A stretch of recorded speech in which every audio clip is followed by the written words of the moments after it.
guys, what is going on? Z here, and in this video I just want to speak a little bit about the OnePlus 3 that's also famous, the flagship killer, quote unquote.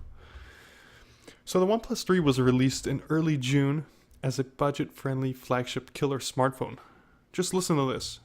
This phone has a staggering 6GB of RAM, 64GB of storage space, and has a super fast Qualcomm Snapdragon 820 processor.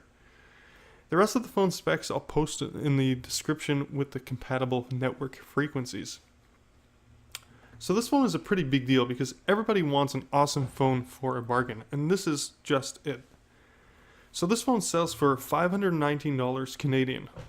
Converted, that's around 407 US dollars in today's exchange rate.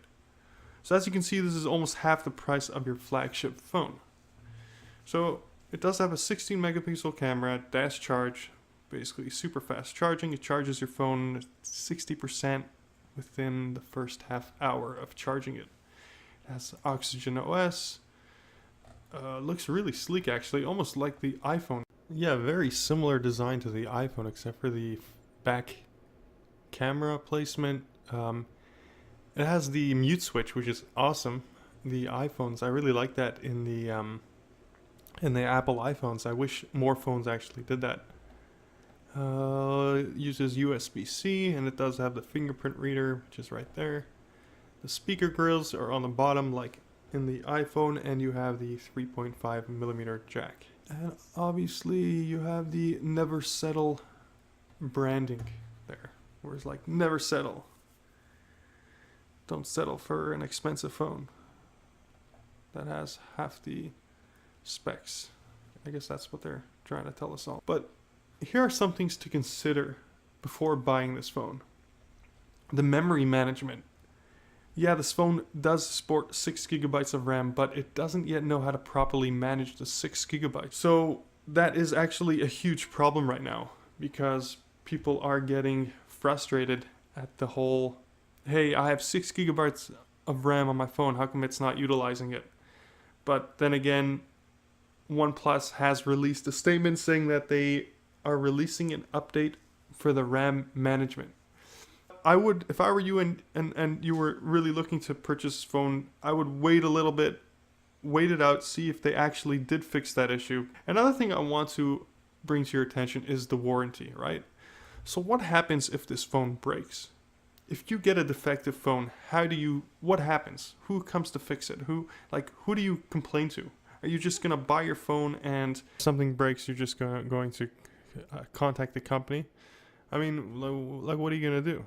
So I would look into that too. Maybe even create a new topic, and maybe even the more people speaking about it, the more OnePlus will actually consider maybe even sub-hiring, subcontracting a few employees, technicians around the world. Who knows? I think that it would definitely improve the company if they did something like that, almost as like an assurance of, hey, if you purchase our phone, you are covered under warranty, and we will send a technician, or you will basically ship your phone locally to our technician. I think that OnePlus as a company should look into these kind of things, because so far OnePlus has really delivered really great phones. People are really liking their phones. So I mean, as a company, wouldn't you want to sort of expand on that? Expand on the fact that, hey, our phones are really cheap, they're really good, and we offer warranty on it. Like, that would be the ultimate phone, right? People would rush to that. People want to know that when they buy something, they're covered.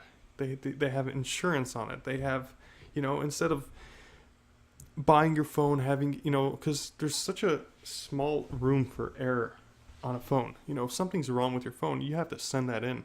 And how long do you think it takes for you to send in your item to China? I mean, have you guys ever had a laptop or any electronic device that broke and you had to send it into, let's say, Dell or HP or whatever, and you just had to wait a few weeks until that thing came back fixed? I mean, like, why not have why not subcontract technicians? I know that HP did that. I once had an issue with my HP. I called up HP. They sent somebody to my house to fix my laptop. He fixed it within that week. I mean, within the same day. You know, when he came, he fixed it within an hour, and it was done. I mean, if OnePlus can figure out a system like that, then their phones will be like top notch.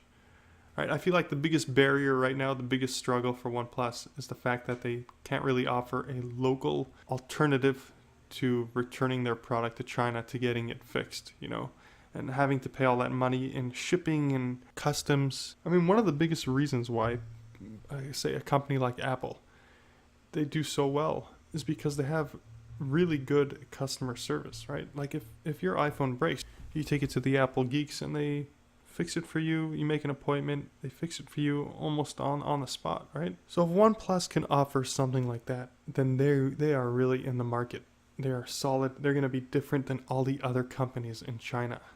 I don't know any other company that really does that, and I think that OnePlus should experiment with local technicians. That's something to consider, definitely to consider, that OnePlus should consider. So if they are watching this, OnePlus, start experimenting with local technicians for your phones. This way you'll be able to advertise the fact that you do offer local assistance if a phone is not working properly, defective, or just something along the lines of that. I mean, if you're paying so much money for a phone, you want to make sure that you're covered for at least a year, right? Also, another thing to make sure is your carrier supports the bands that this phone has. Also, I do encourage you to look at if there are any common problems with this phone. Make sure they fix that issue with the memory management. You don't want a phone that has 6 gigabytes but only actually uses 1 gigabyte just because it's allocating all that memory to apps that don't even need it, you know? So make sure that's fine. Make sure the that RGB problem that the phone is having is fine. Make sure everything is in order, and then I guess when you feel confident enough, then go ahead and purchase it, because it is a great phone and it is a great company. So that will be it for this video, and I hope this has been intuitive. And if you are looking or thinking about purchasing this phone, or you already have it, leave a comment below. Let us know your experience with the OnePlus 3, what you like about it, what you don't like about it. Just give us your thoughts, share your thoughts, so maybe a person who comes upon this video will see exactly what you actually think about this. And, you know, maybe they'll purchase it, maybe they won't purchase it, but it'll kind of be helpful. Well, guys, that'll be it. It's been fun, and until next time, I'll catch you on the flip side.